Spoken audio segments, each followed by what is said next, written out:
Madame, Monsieur, bonsoir et merci de votre fidélité à TFM et bienvenue dans le 20h de TFM. Dans l'actualité de ce lundi, à vos masques portés, les autorités montent d'un cran dans la lutte contre le rebond épidémique. La police nationale déploie ses hommes pour faire respecter les gestes barrières. Interdiction des regroupements à la plage, port du masque systématique dans les transports publics. Tout sera fait pour contrer une deuxième offensive du coronavirus. 2 décès, 76 Covid+ sont rapportés aujourd'hui, 11 personnes en réanimation. Nous ferons le point à Dakar et en région. Les fonds alloués aux collectivités territoriales vont connaître une hausse en 2021. Le gouvernement va aussi démarrer le PACASEN rural avec une enveloppe de 352 milliards. PACASEN rural très attendu par les collectivités selon le ministre Omar Gueye. On vous explique tout dans cette édition. Et puis le Conseil constitutionnel fait son bilan. Après 30 ans d'existence, l'institution se projette vers l'avenir. Une initiative qui rentre dans le cadre de sa politique d'ouverture. Un colloque a été organisé ce lundi. Compte rendu à suivre dans cette édition. Voilà pour le sommaire, tout de suite le développement.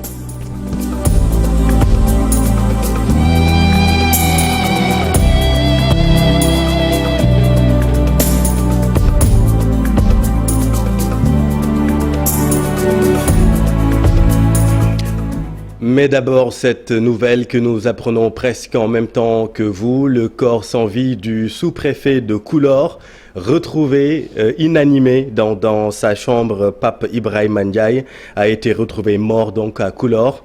Koulor, c'est dans le département de Goudiri. Nous y reviendrons avec notre équipe à Tambacounda. À vos masques portés, du bleu partout dans les rues pour faire respecter les gestes barrières au fil des jours. La situation tend vers un rebond épidémique. De la plage au transport en commun, la police nationale déploie ses hommes pour mettre fin au laisser-aller. Voyons tout cela avec Mamadou Fall et Mohamed Djeng. La recrudescence de la pandémie à l'allure d'une deuxième vague nécessite des mesures fortes. C'est dans ce sens que la police a amélioré son dispositif. Plus question de voyager à travers les cars Ndiagandiaï, bus et Tata sans masque. La fouille est minutieuse, nous dit le lieutenant. Et vous voyez un dispositif humain qui est en train de sommer les véhicules de transport en commun, de se mettre dans la zone de contrôle. On a dressé une zone de contrôle. Et là, une fois sur les lieux, les agents vont procéder au contrôle d'usage. On vérifie est-ce que les usagers ont porté les masques. S'il y a quelqu'un qui n'a pas porté le masque, il y a les masques mis à notre disposition qu'on les délivre gratuitement. Un dispositif qui cause quelques désagréments aux usagers de la route nationale, mais cela vaut mieux qu'un confinement. Mieux vaut créer un embouteillage à l'instant que de se remettre à un confinement ou bien à un état d'urgence. Autre lieu à sécuriser les plages, ici, les autorités ont fait appel au groupement mobile d'intervention. Nous avons été encore engagés au niveau des plages pour la sécurisation des plages, c'est-à-dire l'interdiction des regroupements pour éviter effectivement des cas de contamination. Mais aussi également obliger les citoyens ou autres, en tout cas usagers de ces plages, de prendre en tout cas en compte le port effectif du masque. Nous avons quand même pris en compte plusieurs secteurs. Aujourd'hui, Dakar est divisé pratiquement, pour ce qui concerne le GMI, en 4 secteurs. Et chaque secteur est commandé par un officier du groupement mobile d'intervention. Le Sénégal redouble de vigilance face à cette pandémie. Les autorités mettent les bouchées doubles pour que la situation soit maîtrisée le plus tôt possible. Presque toutes les forces de l'ordre sont mobilisées pour une gestion efficace de la pandémie. Merci Mamadou. Autre indicateur de la résurgence du coronavirus, c'est le nombre de personnes admises en réanimation. 11 personnes développent la forme grave de la maladie. 256 cas de coronavirus sont enregistrés au Sénégal depuis vendredi. 256 dont 76 aujourd'hui. Si ce n'est pas une deuxième vague, le rebond épidémique est bien une réalité. En témoignent ces chiffres que nous avons combinés. Fatki Nedem. Une deuxième vague de contamination au Sénégal. Seulement, le nombre de cas positifs révélés ces derniers jours inquiète. La multiplication des cas communautaires qui dépassent largement les cas contacts risque d'exploser si l'on ne cherche pas à couper drastiquement cette chaîne de transmission. 464 cas positifs enregistrés en une semaine seulement, dont 283 cas communautaires, 6 décès. Le Sénégal qui avait fait d'énormes progrès dans la riposte, ce qui lui a d'ailleurs valu une reconnaissance, une place importante parmi les pays qui sont sur le point de maîtriser la pandémie. Risque-t-il de connaître des difficultés pour contrecarrer le coronavirus? Cela au moment où des pays comme la France ont connu leur deuxième, voire troisième vague de contamination, y compris les États-Unis, où la Covid-19 a augmenté de 30%. Au Sénégal, la question reste à savoir comment s'y prendre pour faire respecter les mesures barrières, des mesures dernièrement négligées, distanciation sociale, rassemblement, port de masque. La majorité de la population semble n'accorder aucune importance au risque. L'autre question: les autorités compétentes nous fournissent-elles toutes les informations concernant la situation actuelle? Les établissements scolaires sont-ils réellement à l'abri? Surtout si l'on se réfère aux propos de l'inspectrice d'académie de Dakar, Khadijatou Diallo, de révéler qu'il y a eu bel et bien des cas lors de la première reprise des cours. Aujourd'hui, 4 millions d'élèves sont dans les classes. Des cas qu'ils ont pu gérer en toute discrétion, dit-elle. Une information qui a échappé belle aux médias, ces mêmes médias qui ont pourtant joué un rôle capital dans la sensibilisation. Aujourd'hui, l'urgence est de capitaliser les efforts, renforcer l'approche multisectorielle. Il faut aussi un réel engagement communautaire pour ainsi éviter le pire en attendant la disponibilité du vaccin. Et dans ce contexte, Fatkine, comment concilier distanciation physique et gestion d'effectifs pléthoriques dans le monde scolaire? Nos équipes ont visité quelques établissements ce matin. Vous allez le voir, les directeurs d'école font face à un vrai dilemme. Reportage Maïmouna Ndiaye et Thierno Loromedi. Lycée mixte Maurice Delafosse. À 7 heures de la matinée, les cours se déroulent normalement. Dans la cour de l'école, le port du masque n'est pas systématique, même si cette note de service est affichée un peu partout. L'administration, les élèves, en tout cas, tous ont leur masque. Bon, maintenant, il est vrai que c'est difficile de gérer les enfants dans la cour, parce qu'ils sont là de 8h, 7h30 à 17h. Il est difficile peut-être d'exiger le port de masque à tout moment. Mais de toute façon, dans les salles de classe, les professeurs ont leur masque, les élèves aussi, aux heures de cours, ils mettent leur masque. Autre établissement, nous sommes à l'élémentaire Koloban 2. Ici également, c'est tout un exercice pour faire respecter les mesures barrières. Même si ce n'est pas facile, nous, notre ressort, c'est de parler. En tant qu'enseignants, nous sommes aussi des éducateurs. Nous devons à chaque fois les sensibiliser, leur demander chaque fois que la maladie est là, il faut respecter les mesures barrières. Quand on demande de se laver les mains, il faut laver les mains, il faut porter les masques, il faut respecter la distanciation sociale. Quant aux effectifs, pas de changement. C'est en moyenne 60 élèves par classe. Tous les enfants ont droit à l'éducation. Comme tous les enfants ont droit à l'éducation, nous ne devons pas réduire ces effectifs-là. Parce qu'il faut donner la chance aux enfants en âge d'aller à l'école de fréquenter les établissements. L'année dernière, avec la reprise des classes d'examen, ils étaient un par table, maximum 20 ou 25 dans la salle de classe. Mais cette fois-ci, avec le retour des classes intermédiaires, alors ils se mettent à deux. Il faut dire la vérité. Et par moment aussi, surtout en classe de seconde, mais parfois, en tout cas, nous sommes en train de rééquilibrer, mais il arrive même que les élèves se mettent à 3. Et ça, c'est un constat, il est là. On ne peut pas l'éviter, il faut le dire. Ce constat nécessite un rééquilibrage dans les écoles pour respecter la distanciation physique, surtout dans les classes dites intermédiaires. Merci Maïmouna. Dans les régions également, la situation tire vers un rebond épidémique. À Matam, 18 patients sont sous traitement. Là-bas, les cas graves ne peuvent pas être pris en charge dans le centre de traitement. Craignant un débordement, les autorités appellent les populations à respecter les gestes barrières. Voyons tout cela avec Ali Bandeliang. C'est depuis le 3 décembre que le CTE de Matam a réouvert ses portes après une fermeture de plus de 2 mois. Un centre dans lequel 8 patients suivent aujourd'hui leur traitement. Nous avons noté une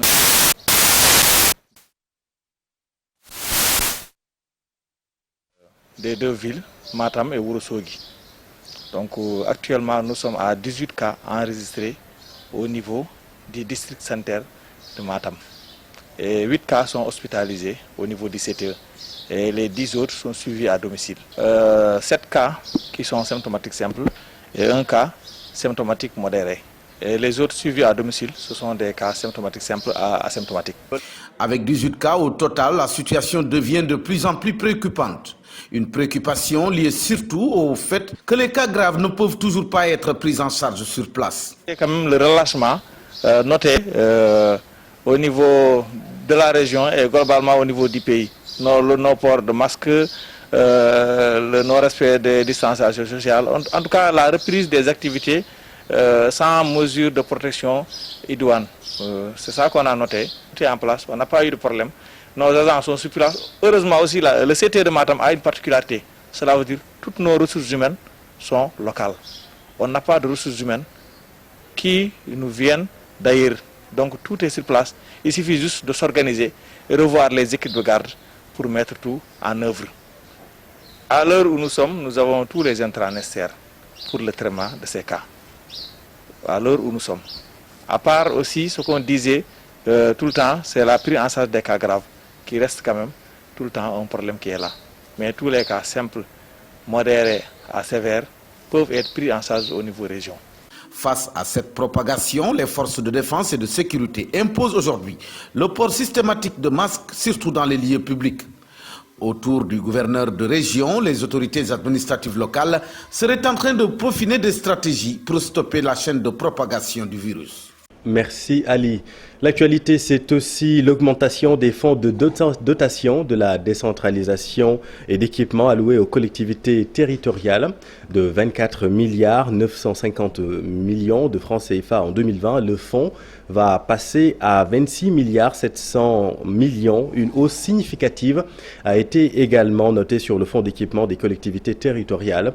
Le PACASEN rural a été également annoncé par le ministre de tutelle à l'occasion du Conseil national de développement des collectivités territoriales. Compte rendu Pape Farning et Pape Sangonembaye. Plus de 5 milliards d'augmentation dans le budget des fonds de dotation et d'équipement des collectivités territoriales. L'État du Sénégal veut insuffler un nouveau souffle aux collectivités. En 2020, le fonds de dotation de la décentralisation était de 24 milliards 950 millions.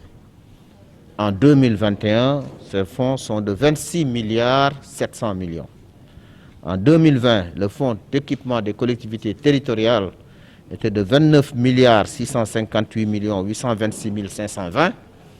Et en 2021, ces fonds seront de 32 milliards 908 millions 826 520. Donc vous comprendrez aisément que le président Macky Sall a augmenté de manière considérable les fonds qui quittent l'État central vers les collectivités territoriales, et ça, c'est chaque année. Le président Macky Sall nous a instruit au niveau du gouvernement de faire en sorte qu'avant la fin du mois de mars, que tous ces fonds soient transférés dans les comptes des collectivités territoriales. Au-delà de ces fonds, plus de 123 communes vont bénéficier des ressources du PACASEN urbain et bientôt le PACASEN rural en 2021. Vous le savez, il y a le PACASEN urbain, c'est 130 milliards de francs CFA sur 5 ans pour 123 collectivités territoriales. Mais en dehors du PACASEN urbain, entre guillemets, il y a le PACASEN rural qui est en train de prendre forme pour 352 milliards de francs CFA pour le restant des collectivités territoriales qui ne sont pas retenues dans le premier PACASEN. Donc, PACASEN rural, le président Macky Sall nous a donné instruction pour qu'à partir de 2021, qu'on puisse démarrer ce PACASEN rural. Une bouffée d'oxygène pour les collectivités qui saluent la tenue rapide de ce conseil. Parce que les collectivités vivent de cela pour l'essentiel, surtout les départements, qui n'ont pas de ressources propres, ils n'ont pas de fiscalité propre. Heureusement, ça a été annoncé dans le cadre du PACASEN rural que les départements y seront compris en termes de budget, en termes de fiscalité, pour un peu jouer le rôle qui est le leur. C'est la promotion des projets structurants à profil PME-PMI. C'est ça la mission du département. Pour statuer sur la répartition des ressources, le Conseil national de développement des collectivités territoriales a tenu plus tôt que possible la réunion cette année. Le CNDCT exige une gouvernance participative pour bénéficier de certains projets. Merci Pafara. Allons maintenant à Kaolack. Cri de détresse des victimes de démolition des maisons de l'aérodrome de Kahone. Elles demandent la délocalisation de l'aérodrome. Le collectif s'est réuni sur le site pour manifester son désarroi. Ibrahim Djamé et Faligaï. Les sinistrés des maisons démolies sous le choc, la partie est de l'aérodrome de Kahone fait table rase. Des dizaines de maisons sont écrasées, que des gravats par terre. Des vingtaines de familles sont sorties de justesse de leur maison avant l'arrivée de ces bulldozers, ce que le collectif des victimes des démolitions considère comme un déguerpissement criminel. Déguerpissement criminel, c'est un crime. C'est un crime et on doit corriger ça.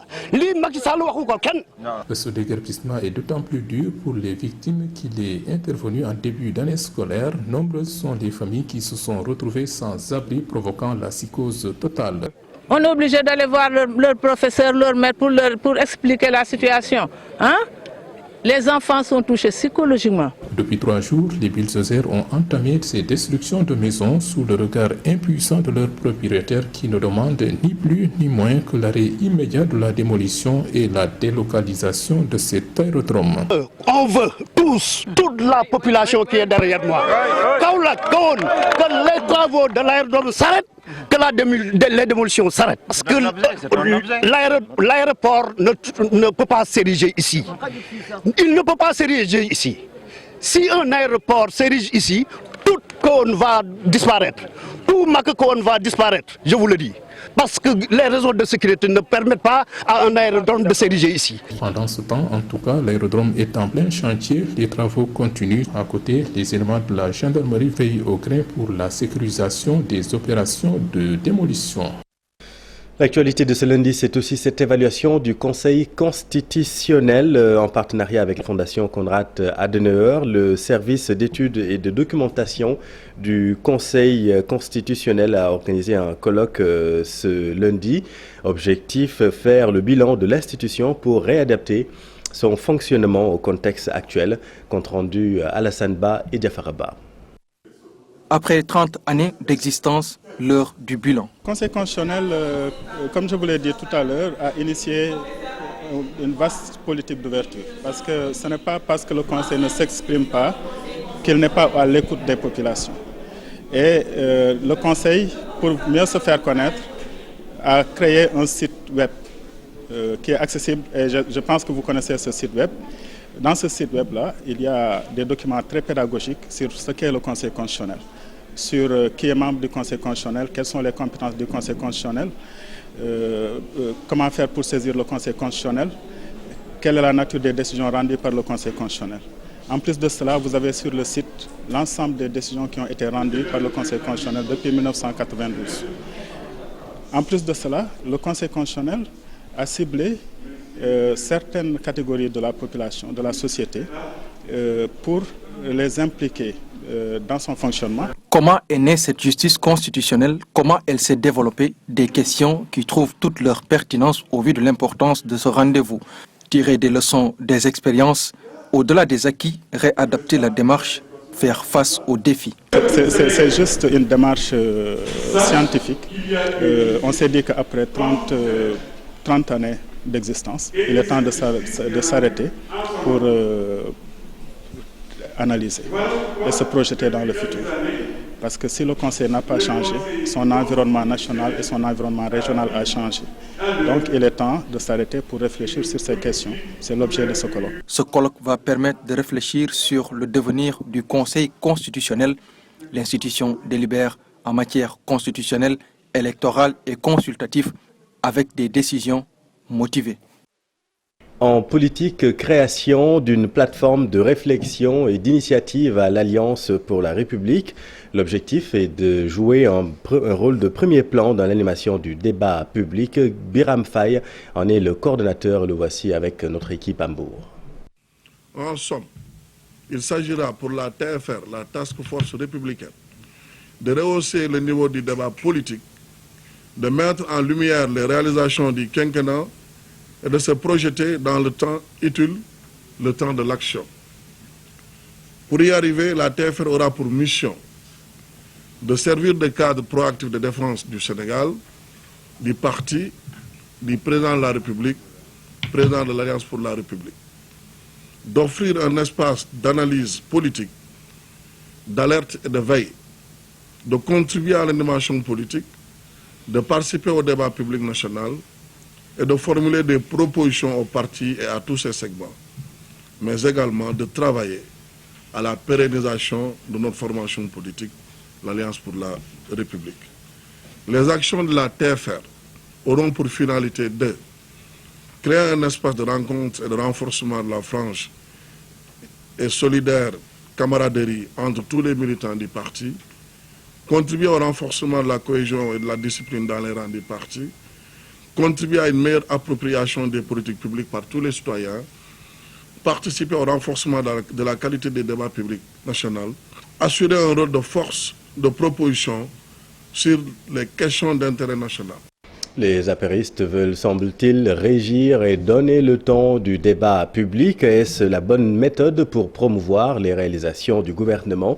Écoutez l'avis tranché de Manja Igaï. Selon lui, cette idée n'a aucun sens. Et le fait de prendre des gens pour, dans les plateaux de télévision, dire que ça s'est bien passé, le président a bien travaillé, ça n'a pas de sens. Ça n'a pas de sens. Ça ne peut pas convaincre, en tout cas, les gens qui n'étaient pas convaincus.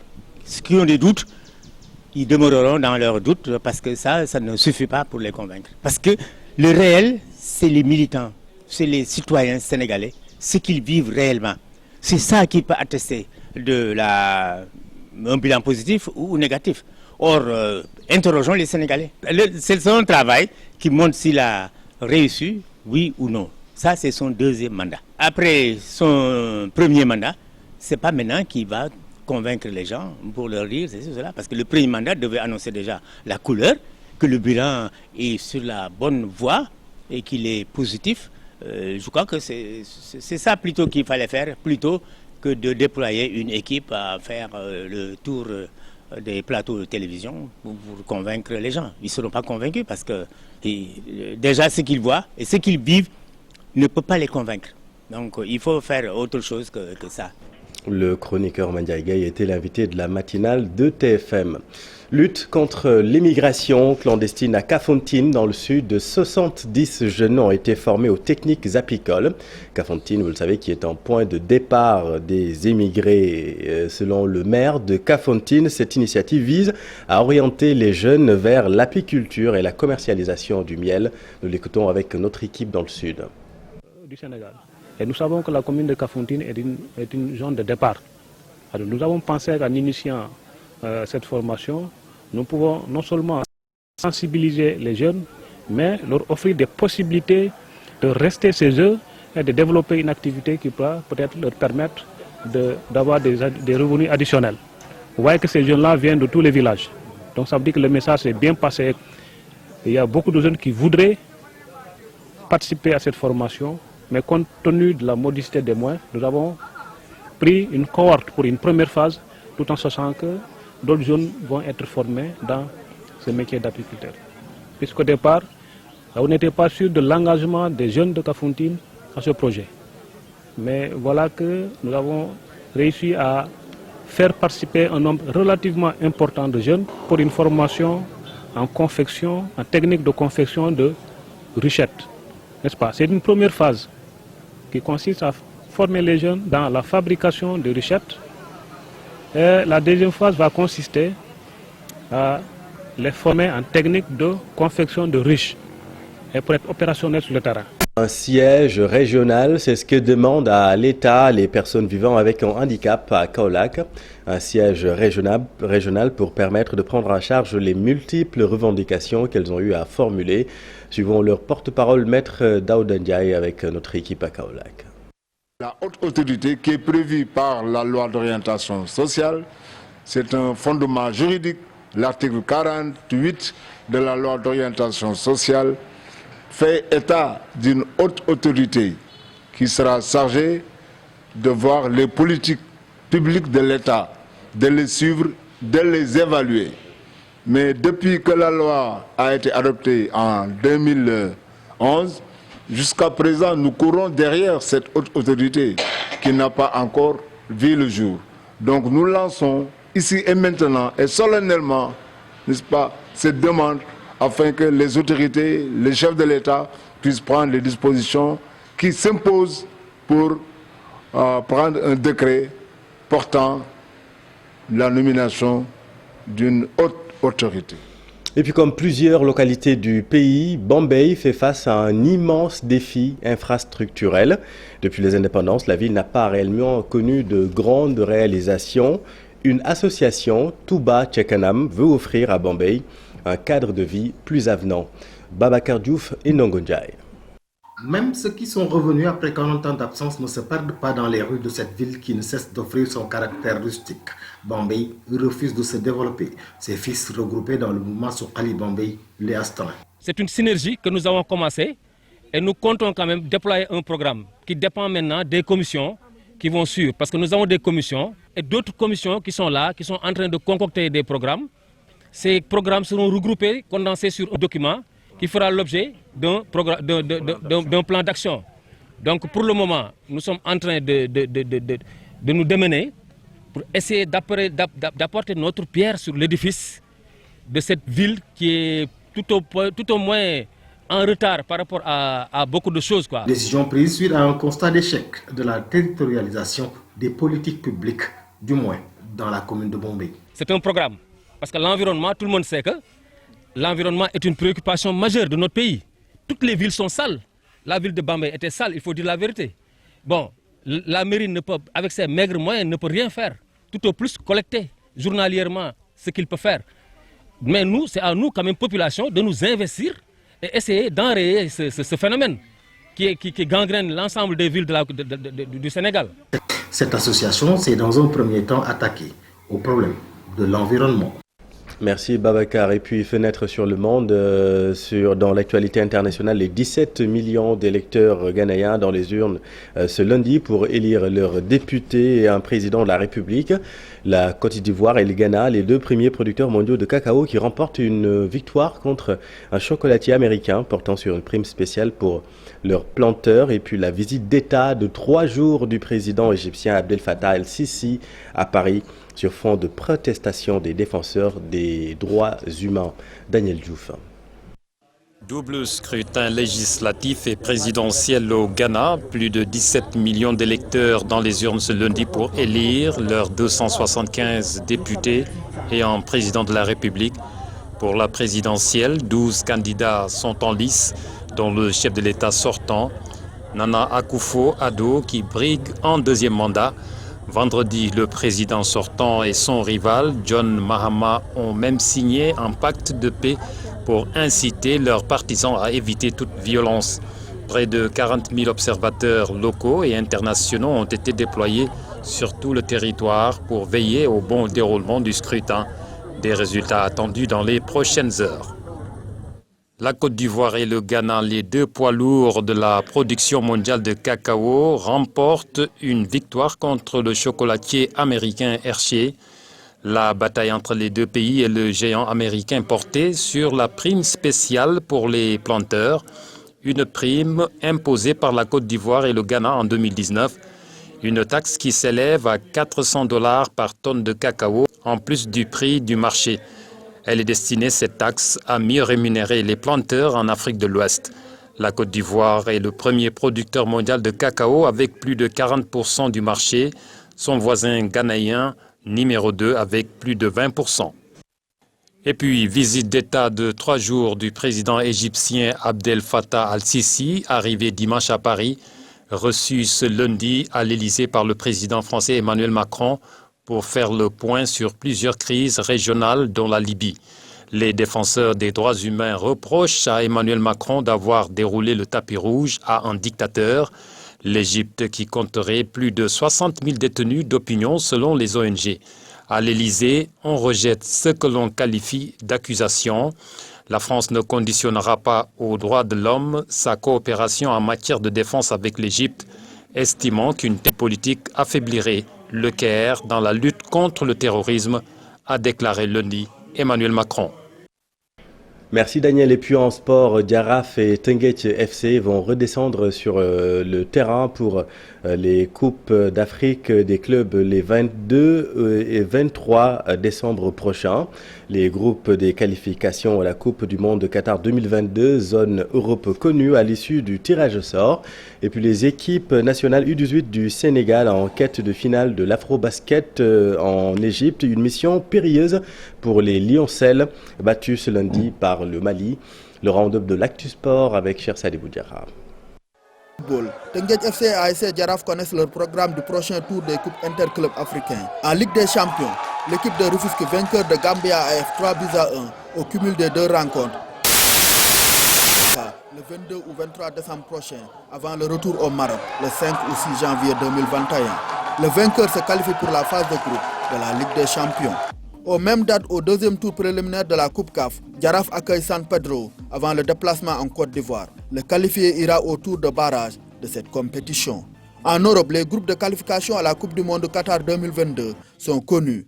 La France, championne du monde en titre, se trouve dans le groupe D en compagnie de l'Ukraine, la Finlande, la Bosnie-Herzégovine et le Kazakhstan. Le groupe de la mort réunit les Pays-Bas, la Turquie, la Norvège, le Monténégro, la Lettonie et le Gibraltar. Ces éliminatoires vont se dérouler du 24 mars au 16 novembre 2021. Le milieu de retour est de plus en plus évoqué. En attendant, le fantasque attaquant italien Mario Balotelli s'est trouvé un nouveau club. Il s'est engagé avec Monza en Série B jusqu'en juin 2021. Balotelli, 30 ans, va former un duo d'attaque avec le Ghanéen Kevin Prince Boateng. Voilà, merci cher. Plus d'actualités sportives tout à l'heure avec Mame Fatou Ndoye et son équipe dans Sport à la Une. C'est la fin de cette édition. Merci de votre attention. Les programmes continuent sur TFM. Restez avec nous, vous êtes au bon endroit. Bonne soirée.